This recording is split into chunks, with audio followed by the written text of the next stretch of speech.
Another example, I was offered the role of the Fat Friar of Hufflepuff House in Harry Potter. Yes. And that whole process was bizarre.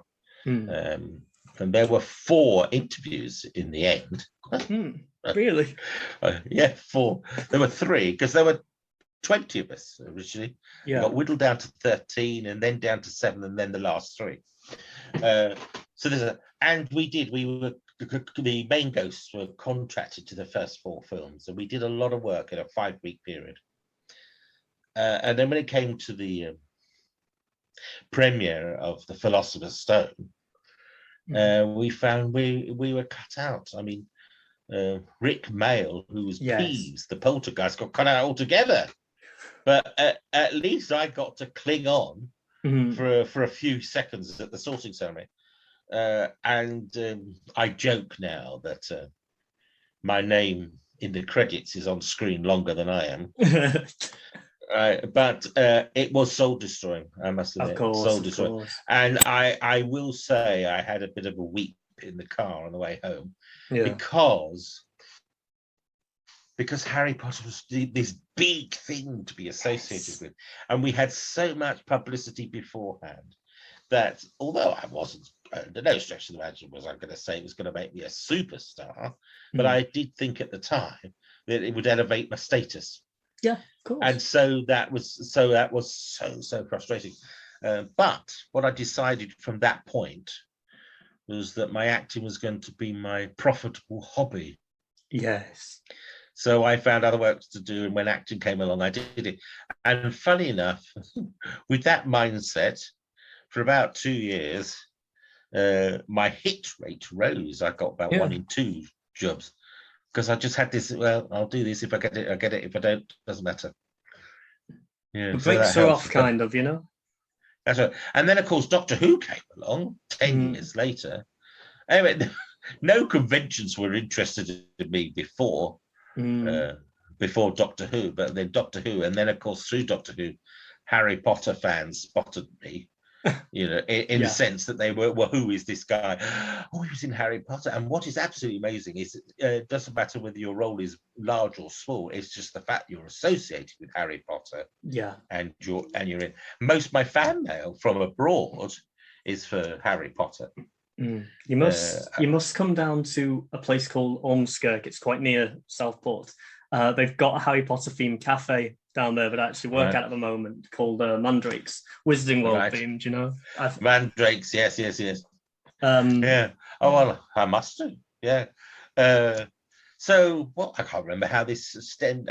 It was the frustrations, wasn't it? Yes, of course. The frustrations of not getting to see your work. And I guess with something like that. So I heard about that with Rick Mayall. I'm thinking, Rick Mayall's massive.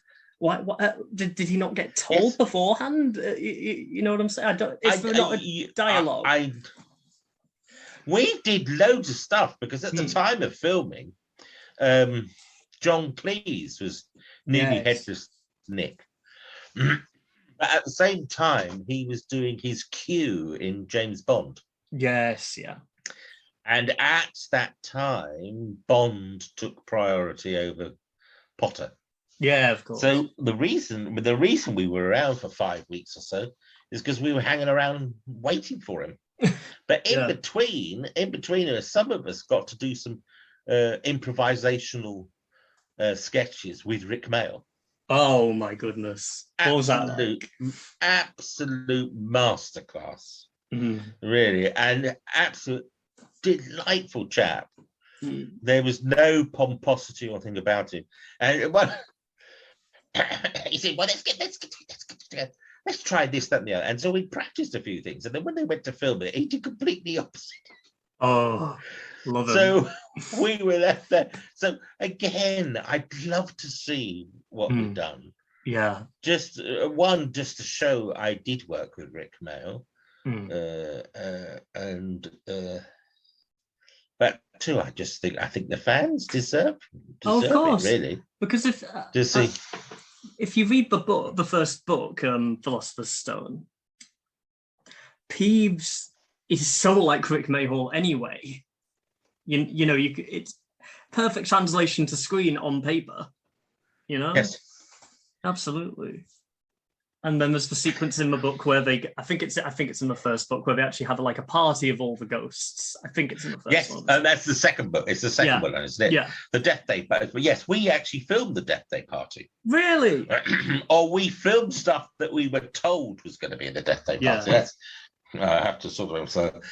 But it's all such a blur now. It's 21 years ago. Of course. Wow.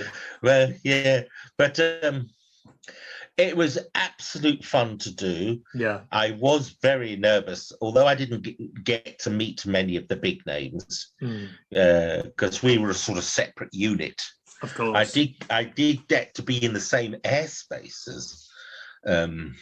as some of them. And I remember one afternoon I was having my makeup taken off.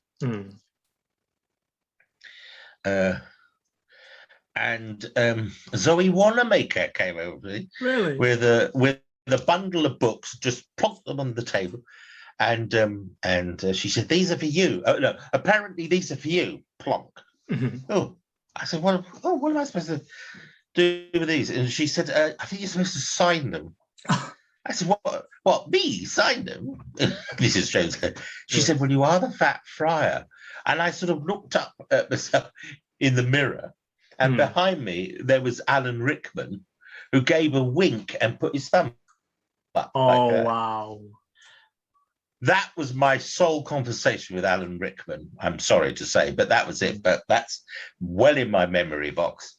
Wow. And so that was very surreal. And our costumes were very heavy. And so we got to travel around on golfing buggies. And because of my size, of course, I was on the very back. It was like the buggies you get at airports. Right. And so I saw, so it was a bit like 2001, the world will just disappear. Yeah. In front of, but there was we slowed down for something or other, and to my left, there was Richard Harris. Yes. There was Richard Harris as Dumbledore. And of course, my brain is saying, "Oh my God, that's Richard Harris." And I said, "Hello there." And he went, "Morning." And then we zoomed away again. And again, that was my sole conversation with Richard Harris. But it would have been nice to have been had an opportunity if it, just to sort of spend a little more time with them. I think the fans agree. I really do.